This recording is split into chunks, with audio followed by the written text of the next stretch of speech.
How we doing? Chris Denner here in the first of my What the F is series. And the first one is, what the F is aperture?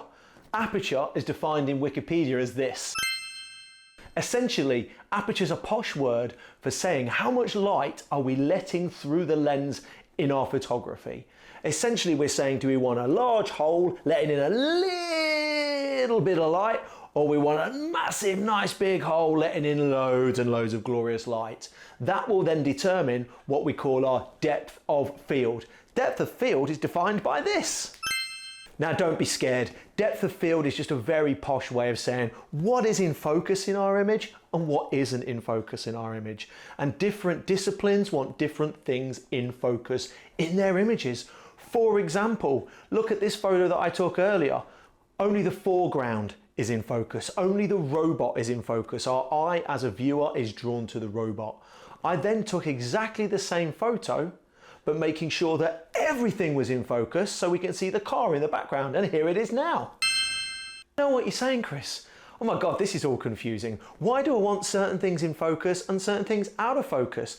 Well, it's quite simple, my friends. It depends what you're photographing. If I'm out photographing landscapes, countryside, anything like that, I want everything nice and pin sharp. I want the sky, the foreground, the midground, the mountains, the waterfall, anything like that. I want it crystal clear, pin sharp. If I'm doing documentary photography and I just see someone laughing, joking, having fun, and I want to photograph them, I have a very, very shallow depth of field.